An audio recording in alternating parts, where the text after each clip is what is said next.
दोस्तों, स्वागत है आपका आपके अपने channel C S Joshi sir में। आज हम पढ़ेंगे कविता जलाते चलो। कवि हैं द्वारका प्रसाद माहेश्वरी और यहाँ पर आपको पंक्ति सब व्याख्या देखने को मिलेगी। पहली दो पंक्तियाँ हैं, जलाते चलो ये दिए स्नेह भर भर, कभी तो धरा का अंधेरा मिटेगा। इसका जो अर्थ है वो इस तरह है। कवि कहते हैं कि हमें प्रेम, दया और सद्भाव के दीपक निरंतर जलाते रहना चाहिए। यदि हम प्रेम और अच्छे कार्य करते रहेंगे तो एक दिन संसार से अज्ञान, घृणा और बुराई का अंधकार अवश्य दूर हो जाएगा। फिर अगली पंक्तियां हैं, भले शक्ति विज्ञान में है निहित वह, कि जिससे अमावस बने पूर्णिमासी। इसकी व्याख्या है, विज्ञान में इतनी शक्ति है कि वह अंधकार को भी प्रकाश में बदल सकता है। विज्ञान ने अनेक ऐसे आविष्कार किए हैं जिनसे जीवन सुविधाजनक और प्रकाशमय हुआ है। अगली पंक्तियां हैं, मगर विश्व पर आज क्यों दिवस ही में घिरी आ रही है अमावस निशासी। इसकी व्याख्या है, इतनी वैज्ञानिक प्रगति होने के बाद भी संसार में हिंसा, द्वेष, अन्याय और अशांति फैली हुई है। इसीलिए ऐसा लगता है मानो दिन में भी अंधकार छा गया हो। और अगली पंक्तियां हैं, बिना स्नेह विद्युत दिए जल रहे जो, बुझाओ इन्हें यूं न पथ मिल सकेगा। इसकी व्याख्या है, यदि मनुष्य के हृदय में प्रेम नहीं है तो केवल बिजली की रोशनी से जीवन का सही मार्ग नहीं मिल सकता। प्रेम और मानवता का प्रकाश ही सच्चा मार्ग दिखाता है। फिर अगली पंक्तियां हैं, जला दीप पहला तुम्हीं ने तिमिर की, चुनौती प्रथम बार स्वीकार की थी। इसकी व्याख्या है, सबसे पहले दीपक ने ही अंधकार से संघर्ष करने का साहस किया। उसने बिना डरे अंधेरे को चुनौती दी। अगली दो पंक्तियां हैं, तिमिर की सरित पार करने तुम्हीं ने, बना दीप की नाव तैयार की थी।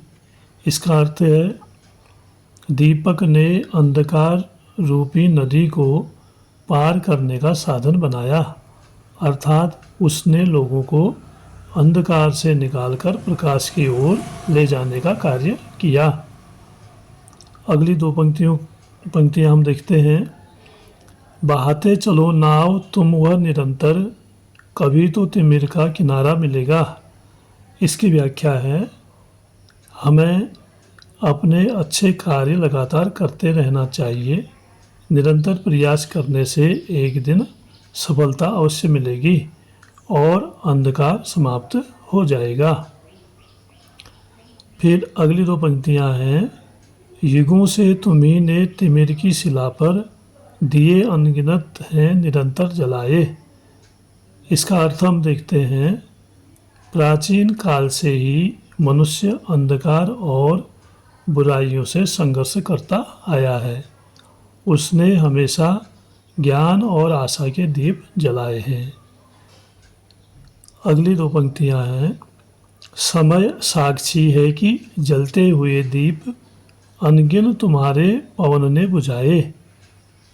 इसकी व्याख्या है, इतिहास इस बात का गवाह है कि अनेक बार आंधियों और कठिनाइयों ने दीपकों को बुझा दिया, फिर भी दीपक जलते रहे।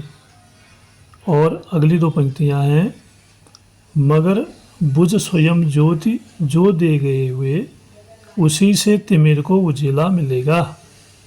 इसका अर्थ है, जो लोग अपने जीवन का बलिदान देकर दूसरों को ज्ञान और प्रेरणा देते हैं, उनका त्याग कभी व्यर्थ नहीं जाता।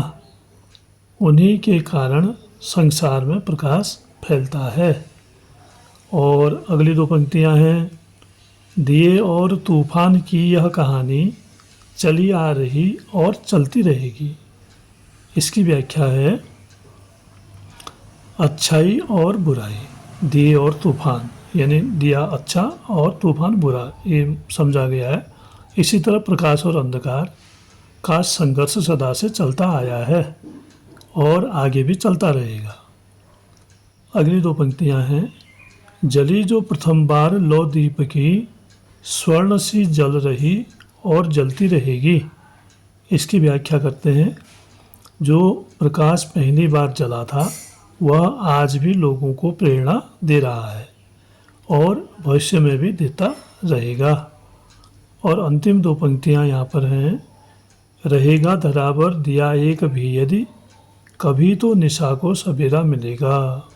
अगर धरा पर एक दीप भी जलेगा या एक एक दीप जलते रहेंगे तो क्या होगा?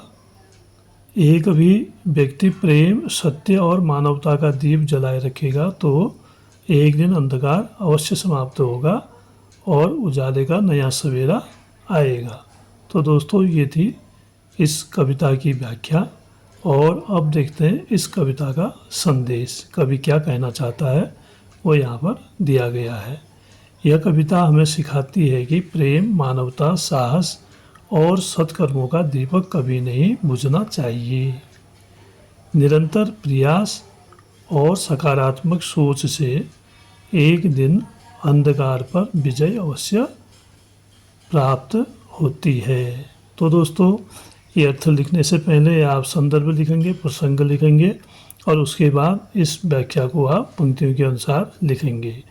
दोस्तों, आपसे फिर वही निवेदन है कि आप चैनल को अवश्य सब्सक्राइब कीजिए ताकि आपको वीडियो टाइम पर मिल सके, और लाइक करिए वीडियो को, और वीडियो को अपने दोस्तों में शेयर भी अवश्य करिएगा। और इससे आपके पास नए नए वीडियो आते रहेंगे। धन्यवाद।